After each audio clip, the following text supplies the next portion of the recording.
tekinsizlik var.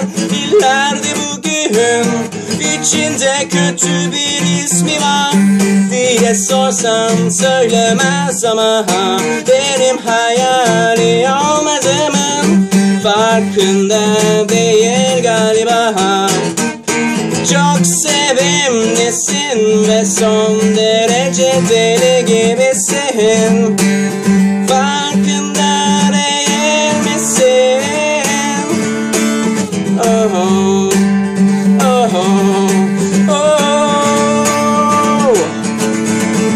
Ve kimse onu anlamaz, o görmez ya da umursamaz. Sonra ben geldim dedim adım kemirgen. O hayatını gözden geçirirken bir sakin ol. Dünya savaşında sandığın kadar yalnız değilsin.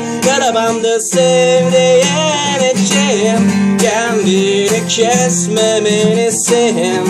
Çünkü çok sevimlisin ama son derece deli gibisin.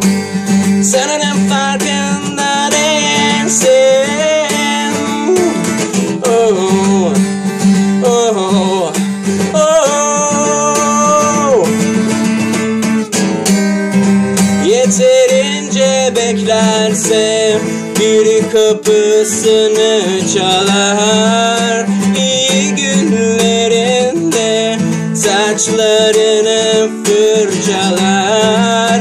Yalnız kalsa bir saniye rahatsız düşüncelerinde gözden kaybolur. Kim bilir belki de mutludur. Bu kadar